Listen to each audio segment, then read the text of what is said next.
What does that mean?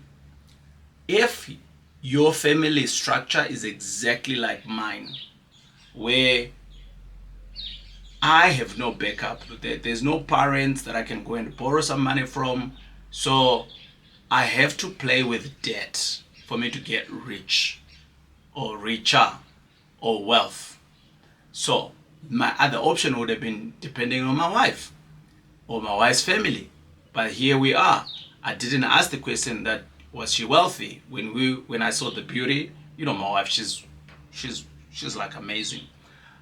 So I didn't ask that question.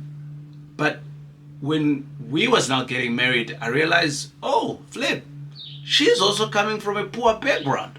So here is two broke guys getting married. How are we going to start this thing up? And I then realized that we can borrow more money to build our wealth. So remember, I'm emphasizing the point here of increased borrowing power. So as a person,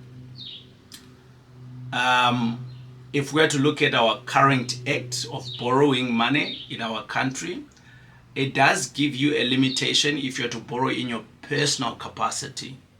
Oh, TJ, what if you are married? Yeah, even if you are married, the two of you have a limitation. The limitation comes from what is called the National Credit Act. Not all countries have this, right? So if you're in a different country, maybe this might not apply to you. Just look into what is in your area.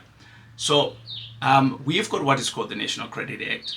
And basically, the National Credit Act says to us that whoever that's borrowing in their personal capacity, they will have a limit, and I think the limit is around about 30% of their gross.